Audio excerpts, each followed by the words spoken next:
Sa pagdiriwang ng Pasko at Bagong Taon, panahon ng saya, selebrasyon at bagong simula. Pero tandaan, hindi sa paputok nasusukat ang kasiyahan.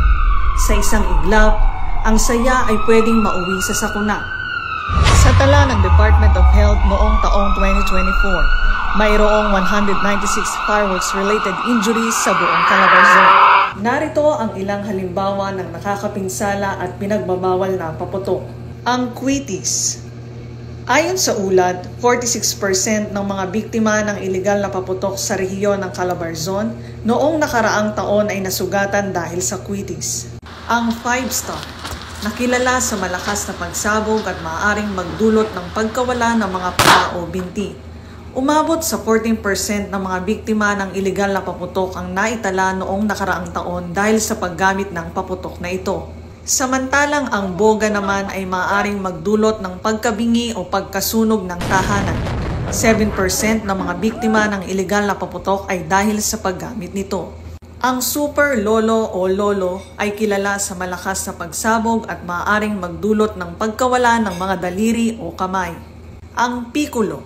Ito ay maliit ngunit maaaring magdulot ng malubhang pinsala sa mata o mukha.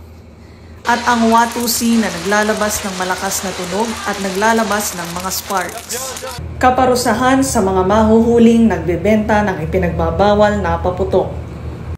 Mahaharap sa kasong paglabag sa Republic Act 7183, isang batas na nag-uugnay sa pagbebenta, paggawa, pamamahagi at paggamit ng mga paputok at iba pang pyrotechnikong kagamitan. Multa na hindi bababa sa halagang 20,000 pesos hanggang 30,000 pesos at pagkakulong na hindi bababa sa 1 taon. Para sa ligtas na selebrasyon, gamitin ang mga ligtas na alternatibo tulad ng torotot o tambol, kaldero at takipito, o kaya'y magpatugtog ng masiglang musika. Narito ang mga safety tips ngayong bagong taon. Huwag magpaputok. Iwan na natin ang nakasanayan at piliin ang ligtas. Panatilihing ligtas ang mga bata. Huwag hayaang hawakan nila ang kahit na anong paputok. Maghanda ng first aid kit. Maging handa sa anumang hindi inaasahang pangyayari. Laging may handang tubig o fire extinguisher para sa agarang pag-apula ng apoy kung sakaling magkaroon ng sunog. Manood ng community fireworks display.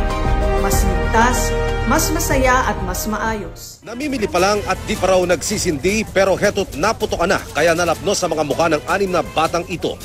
Kusa na lang daw pumutok ang binibiling firecracker ni Danea. Mabilis namang nadamay at nagputukan din ang iba pang firecracker. Pasinta pa lang po ako, sumabog agad. Di po namin alam na pumuputok. Bigla pong pumutok sa mukha. Bigla po kami nagsitakbuhan lang. Huwag nating hayaang mangyari ito sa inyong pamilya. Ang kaligtasan ay responsibilidad ng bawat isa. Isumbong ang mga gumagawa, nagbebenta at gumagamit ng iligal na paputok sa mga numerong ito. 0905-510-8286, 0998-598-5583. Iwas paputok, kaligtasan ng lahat.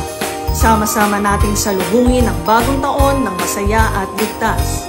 Paalala mula sa Police Regional Office Calabarzon sa pangunguna ni Regional Director, Police Brigadier General Paul Kenneth T. Lucas.